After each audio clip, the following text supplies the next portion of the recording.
Boa tarde.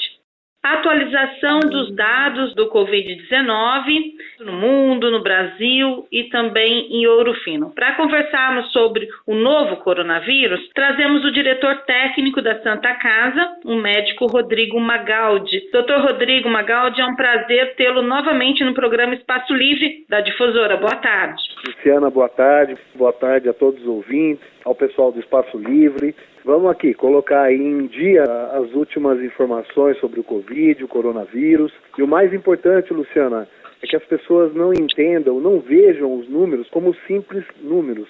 Entendam que atrás de cada número desse, atrás de cada caso desse, na verdade, é uma família sofrendo, uma pessoa sofrendo, pais, filhos, colegas. Importante que a gente comece a diferenciar isso, não aguardar só pelos números, mas entender que esses números, na verdade, significam vidas, Luciana. De uma semana para cá, doutor, mudou muito o cenário da pandemia. O que nós notamos é um crescimento acelerado, mais acelerado do que antes, porém aumentando também as pessoas curadas. Isso mesmo que está acontecendo?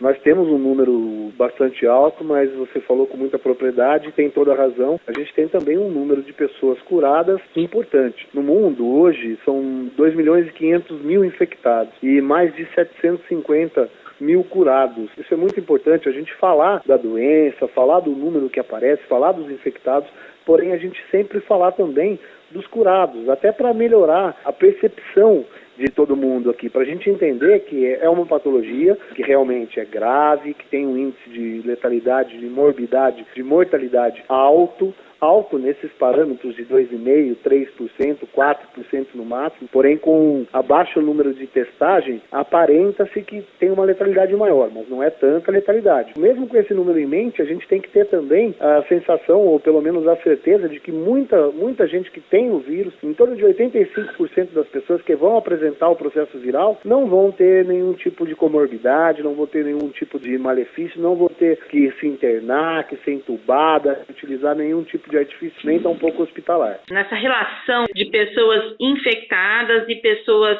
que foram curadas e pessoas que faleceram, existem aquelas em tratamento. O tratamento, ele demora quanto tempo? De 14 a 21 dias, doutor?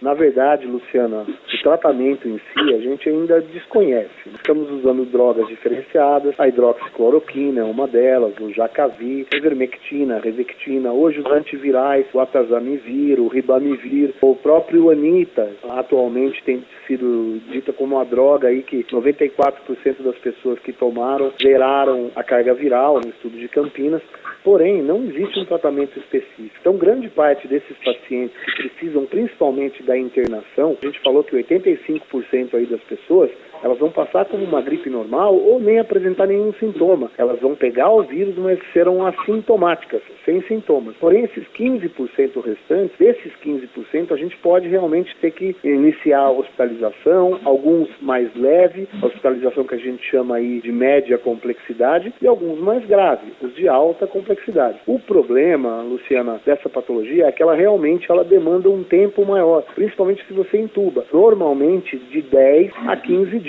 A gente está tendo que utilizar os respiradores por um período prolongado. Esses leitos acabam sendo prolongados. E as demais patologias, elas não cedem, elas não param. Então, eu tenho pacientes ainda que têm acidente, um AVC, uma isquemia, um infarto. E outros pacientes que acabam competindo com esses leitos de UTI. Essa que é a grande complicação. A orientação que a gente faz de não socialização, de dissocialização ou de isolamento, é exatamente para isso. Aquela história de achatar a curva. Eu acho que o brasileiro está achatando a curva e isso ajuda muito a não colabar, a não entrar em colapso o sistema de saúde. Aumentaram os números de testes, o Brasil está com condições de fazer mais testes e a nossa região também? O ministro novo da Saúde, Nelson Tais, ele orientou, demonstrou a vontade de adquirir milhões de testes. Na verdade, de 46 a 50 milhões de testes. Sim, eu espero que nesses próximos 10 a 14 dias, nessas próximas 2 semanas, vamos colocar assim, a gente consiga testar bastante gente. Testando mais gente, Luciana, você ouvinte, tem que entender que a gente testando mais gente, a gente consegue flexibilizar, inclusive, a abertura de comércios, flexibilizar para que a economia volte a se movimentar, mas sem esses testes, sem aumentar os testes, sem saber especificamente aonde está a doença, quantas pessoas a doença está pegando, sem a gente ter uma estatística média, isso fica quase que impossível.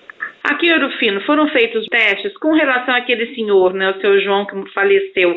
A mulher dele também testou. O senhor tem conhecimento de quantas pessoas tiveram já resultados dos testes e se foram negativos ou positivos? Os testes foram feitos em Ouro Fino até hoje, vieram negativos. São algumas pessoas, alguns que a gente internou, inclusive aqui no hospital, tomando todos os cuidados de isolamento. O seu João foi um deles, que veio positivo, claro. A família também foi testada e eles estão em aguardo ainda de resultados. Os testes eles demoram. O teste normal, que é o teste PCR, ele é demorado, ele demora para sair o resultado. Os testes rápidos não. Os testes rápidos a gente vê a sorologia. Existe a IgM, que é a atividade da doença, ou a IgG, que já é pós-atividade. Mas os testes realizados aqui vieram como negativos. Ainda existe uma grande parte de testes aí que está afunilado, que está aguardando resultados, tanto aqui em Ouro Fino, como o sul de Minas, como Minas Gerais, São Paulo. São Paulo fala-se aí em 25 mil testes, aqui em Minas fala-se no mesmo número, em torno de 20 mil testes, que ainda estão aguardando resultados. E essas pessoas, elas continuam em isolamento ou depois de 14 dias elas estão livres para seguir a vida? A gente conseguiu liberar as pessoas que estavam aqui, mesmo as suspeitas, mediante testagem,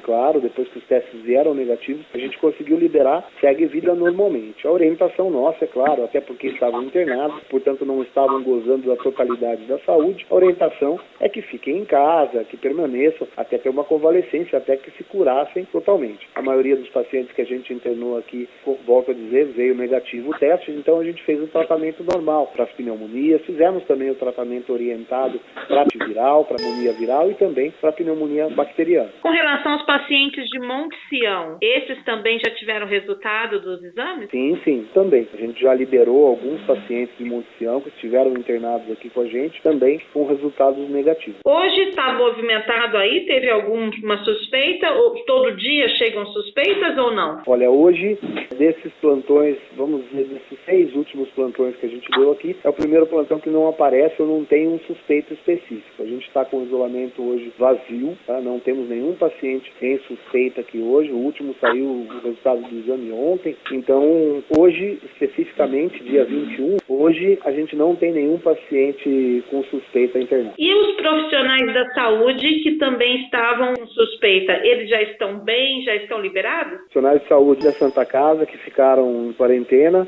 já retornaram às atividades, retomaram as atividades, estão gozando de saúde total, graças a Deus, e trabalhando aqui com a gente na frente, batalhando contra aí o coronavírus. Doutor, agora há pouco o senhor estava falando da Anita, outros medicamentos, até mesmo do plasma que pode ser usado para curar esse novo vírus. Sim. A doença avança no sangue, soltando ferro, e isso pode prender para o pulmão. Isso não se assemelha, de certa forma, com a malária? Por isso, esse remédio que há tanto tempo usa-se no Brasil? O processo viral, ele não é semelhante ao da malária, tá? Ele é diferente. Porém, o que acontece? Existe um processo inflamatório, que é corpóreo no geral, e o vírus ele pode atacar todos os órgãos. A gente fala muito do pulmão, da insuficiência respiratória, é claro, tem sido realmente, vamos dizer, a face mais gritante desse vírus, porém, esse vírus pode atacar todos os órgãos. Tem se falado muito em insuficiência renal por conta do vírus, em insuficiência cardíaca por conta do vírus, quer seja pela miocardiopatia, quer seja por um processo inflamatório cardíaco, tá? Mas tem se falado também em dermatite, quer dizer, uma simples lesão de pele que pode aparecer, uma vermelhidão na pele, ou uma dor intestinal, ou diarreia. Então o vírus ele tem se apresentado de maneiras diferentes. Até conjuntivite. Conjuntivite também, sim. Muito bem colocado. Na verdade, é o que eu volto a dizer, o vírus, esse vírus em especial, o coronavírus, ele é capaz de atacar praticamente todos os órgãos. Os coronas anteriores, eles eram mais seletivos para determinado órgão. Então, por exemplo, o SARS, a síndrome da angústia respiratória, o MERS, que é do meio oeste também, a própria gripe suína, a gripe aviária também. Então, são mais específicos, eram mais específicos para a parte pulmonar. Esse corona agora, não. Claro, ele apresenta um quadro pulmonar importante, por isso que a gente sempre está falando em respiradores, a gente sempre está falando em oxigenoterapia, a gente sempre está falando em tosse, em secreção, enfim, nesse quadro gripal que ela dá, porém, ela pode atacar todos os órgãos. Em 2002, o coronavírus estava circulando pelo mundo, inclusive eles usaram a hidroxicloroquina. Agora, sim, se diz que ela tem que passar por teste, mas ela já não teria sido bem conhecida também com coronavírus? O que acontece, na verdade, é que a hidroxicloroquina tem sido ainda utilizada como droga empírica. O que significa isso? O corona, Luciana, ele é desde 1937. A gente fez o diagnóstico de corona mesmo, demos o nome de corona em 1967, porque eu vi uma coroa, né? Mas a gente tem há muito tempo já infecções com o coronavírus. A hidroxicloroquina, ela era um substituto para o quinino antigo que a gente utilizava para malária. E a hidroxicloroquina, ela tem realmente um efeito de dar um stop, uma parada viral. Então, tem sido utilizada nesse sentido. Porém, os resultados ainda são frustros. A gente vê muitas pessoas que fazem uso de hidroxicloroquina que acabam falecendo. Você vê, esse paciente de Ouro Fino aqui mesmo fez o uso. Ele fez o uso protocolar de hidroxicloroquina e, infelizmente, não respondeu. Então, tem demais pacientes. Tem muitos pacientes que respondem e também temos muitos pacientes que não respondem. Por isso, a gente está buscando novas drogas. É claro que a farmacodinâmica, a farmacocinética, a indústria farmacêutica no geral vai desenvolver ou deve desenvolver moléculas mais ativas. Mas hoje eles estão testando o que a gente já tem. E testando o que a gente já tem, procura-se a melhor fórmula, vamos dizer assim, para redução. Essa UANITA agora, ela é um estudo aqui de Campinas, da Unicamp. Eles comprovaram que 94% das pessoas tiveram remissão viral, quer dizer, o vírus diminuiu a atividade, mas também é uma droga ainda em estudo. Não adianta você ir à farmácia e comprar o UANITA e tomar o UANITA e achar que vai estar imune ao coronavírus. Isso é uma bobagem e muitas vezes o risco acaba sendo até pior. Nós temos vários colegas, inclusive médicos, que faleceram utilizando hidroxicloroquina. Sou contra a hidroxicloroquina? Não, muito pelo contrário. Nós somos a favor de todo e qualquer medicamento que traga benefício, mas a gente tem que usar com moderação, com ciência, para evitar de ter um risco maior, de ter um efeito colateral ou de causar uma iatrogenia, isto é, causar um mal maior ainda para o paciente pela utilização do medicamento. Falando sobre a vacina BCG, que os brasileiros também tinham tomado essa vacina, que essa vacina ajudava na prevenção. Isso é verdade? Bacilo de Calmette-Guerin, a BCG, é uma vacina que é utilizada para tuberculose e a gente usa também, inclusive, algumas patologias até neoplásicas, até para tumores, para reduzir a multiplicação celular. Também tem se experimentado, de maneira como experimento mesmo, em alguns pacientes, mas com resultados ainda frustros, resultados ainda fracos, Luciana, infelizmente. A minha grande vontade era chegar aqui como médico, como batalhador de linha de frente, ela falar, olha, essa medicação é correta, ela vai fazer efeito, e a gente realmente acredita nisso. Porém, hoje, a medicação realmente é a dissocialização, é a única que a gente pode utilizar. O sol, ele ajuda a prevenir? Ajuda muito, em todos os aspectos. Ajuda porque mata o vírus externo, o vírus que está presente nas superfícies, o vírus que está presente na roupa, inclusive, até mesmo nas máscaras, comprovadamente o sol mata o vírus. É claro que precisa de uma exposição solar por um tempo maior. E, sobretudo, que diz respeito à imunidade do ser humano. A gente tomando sol, a gente aumenta a nossa vitamina D, que ajuda também na questão imunológica. Então, o sol é um grande antibiótico, deve ser utilizado sempre, assim como janelas abertas, assim como o ar puro, assim como você tomar os cuidados básicos que a gente tem orientado sempre, quer sejam de lavar as mãos, sempre, com frequência, evitar o contato com outras pessoas, evitar o contato tátil, quer dizer, colocar a mão nas coisas e pessoas, lavar bem os alimentos antes de consumi-los, evitar de colocar as mãos no rosto ou nas mucosas, boca, nariz, ouvidos, garganta, olhos, procurar tomar esse tipo de cuidado, utilizar a máscara, Luciana, importantíssimo, tá? A gente já comprovou que o uso da máscara reduz muito o risco infeccioso, tanto de quem já tem corona, então no que diz respeito a um bloqueio, quanto quem não tem, porque também é um bloqueio. Então, a máscara ajuda bastante. Esse pessoal que a gente tem visto aí para a rua, muita gente de maneira incauta, errada, deixa de usar a máscara. A máscara ela é importante. Ela não é o único. Aliás, ela sozinha pouco vai ajudar. Mas ela associada a esses cuidados demais, de lavar as mãos várias vezes ao dia, água e sabão, gente. Para com essa história de álcool gel. É importante o álcool gel? Sim. É importante para manutenção. Mas lavar as mãos com água e sabão. Daí você faz a manutenção com álcool gel.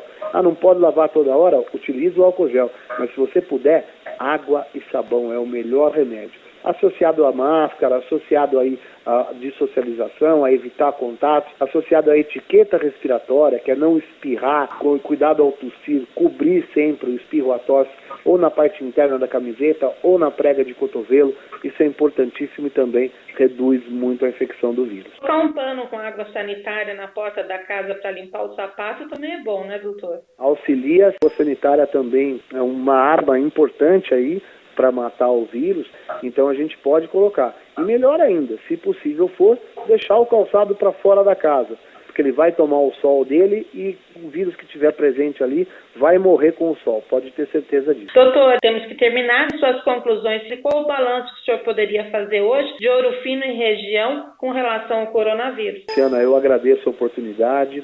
A gente está muito temeroso em relação ao vírus, tudo é muito novo, tem muita gente que ainda não acredita no vírus. O que eu posso dizer é acreditem, o vírus é uma grande doença, é um grande inimigo, realmente tem uma letalidade grande. Para a gente que tem visto casos aqui, sul de Minas, aparecendo casos, São Paulo com muitos casos em São Paulo, mas você vê, em Minas mesmo, a gente teve um aumento das internações por síndrome respiratória muito grande, da ordem de 4 vezes mais, e no caso de óbitos, 3 vezes mais. O que significa? Ano passado inteirinho, 2019, praticamente, a gente já teve em 2020 o mesmo número de casos gripais com muito mais mortes. Você que está em casa, a gente entende que é difícil ficar isolado, em isolamento, isso acaba afetando até a cabeça das pessoas. Procure fazer uma atividade, procure fazer uma leitura, não fique mergulhado na televisão, vendo bobagem, procure se informar, ganhar esse tempo que está parado em casa para algo de útil.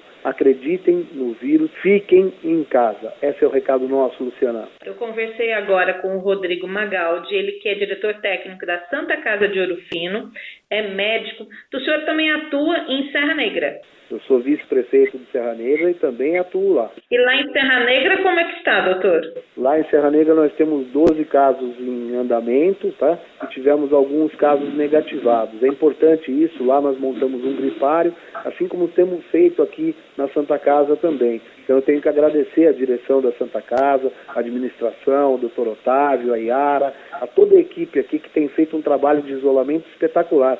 Veja, Luciana, nós tivemos caso positivo aqui na Santa Casa, que esteve aqui comprovadamente, e a gente não teve nenhum caso interno, nenhum caso de ninguém da equipe, de nenhum colaborador, quer seja da limpeza, da hotelaria, da recepção, da enfermagem, enfim. Não tivemos nenhum caso. Isso demonstra que a Santa Casa tem agido de maneira correta em relação ao isolamento e em relação ao combate ao coronavírus. E você continue na nossa programação, agora com o programa Vale Tudo, a apresentação de Paulo Henrique. Que a todos uma excelente tarde, até amanhã, se Deus permitir.